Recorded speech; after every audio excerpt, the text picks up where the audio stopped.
What would you think if the government decided to ban alcohol again, like they did during Prohibition?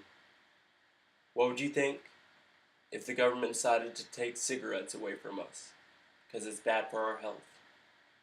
What would you think if the government decided to ban all sugar products, because it contributes to our nation's growing obesity issue?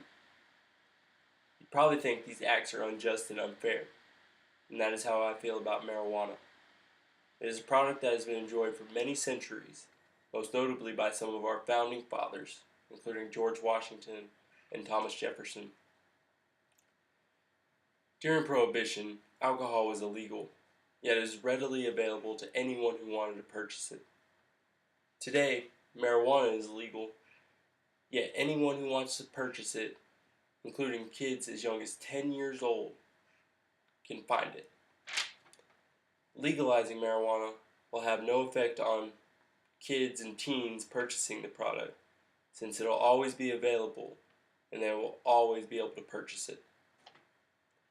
During Prohibition, there was an increase in crime, violence, and deaths due to gang violence and bad bathtub gin. Since 2006, there have been more than 60,000 deaths from the drug cartels in Mexico and on the border of the United States. So maybe we should rethink marijuana's position in our society and look at some of the benefits. Most studies show that marijuana is extremely harmful and causes damage to brain cells, brain function, and causes lung cancer. And some say it's more harmful than a cigarette. New studies show that marijuana is not as harmful as once believed. Notably, a study conducted from 1985 to 2005 involving more than 5,000 participants proved this. Out of the 5,000 participants, a portion was only marijuana users, another portion was only tobacco users, and another portion was a user of both products. The study showed that light to moderate users of marijuana had little to no effect on their pulmonary function and had no signs of pulmonary cancer. New studies have showed in Colorado, since the legalization of recreational marijuana, that there's been a decreased consumption of alcohol, as well as a decrease in the number of traffic deaths. So the use of marijuana actually reduces the effect alcohol has on our society. Also, in order to incarcerate all the marijuana offenders, it costs us over $1 billion a year to keep them locked up. Now, marijuana is not perfect. It does have its downsides. It's not good for your health to smoke every day. It does slow down your brain function temporarily, but it's not as bad for you as alcohol. Alcohol kills brain cells. It kills your liver. It gives you cancer. So it's not as bad as it's made out to be, but I'm not saying it is perfect for you to smoke every day. It is extremely harmful for developing brains.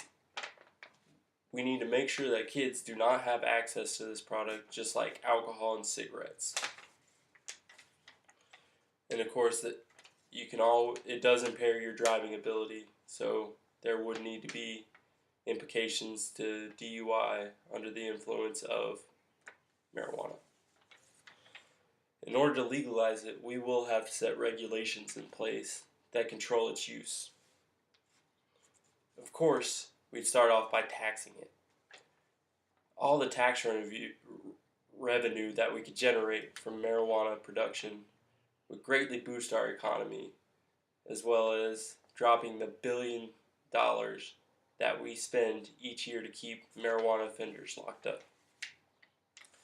Of course, we would regulate it just like alcohol. You would need to be 21 and over to purchase the product. And of course, there would be laws in place for the illegal possession of marijuana for minors, as well as anyone attempting to sell marijuana to minors. Of course, you wouldn't be able just to go into a building and smoke marijuana either. There would be designated smoking areas. Let's say you're at the park, stay away from the kids, it'd be alright to smoke. But of course, don't smoke indoors, don't smoke near a building. Same rules we have with cigarettes. And obviously, we don't smoke cigarettes around little kids either, unless, I don't know. So in conclusion, I think legalizing marijuana would greatly boost our economy and make our society a better place. I'd like to end off with a quote by Bob Marley, one of my favorite musicians. He said, "Herb is the healing of a nation, alcohol is the destruction." That is a sentiment that holds deep in me, as I actually stopped drinking, but since I'm in the military, I can't smoke either, which I think is unfair. The legalization of marijuana might help us heal our troubled nation. With our rising debt and gang violence, but old grudges against marijuana have prevented it from proving itself. I'd like to thank you and take all this into consideration.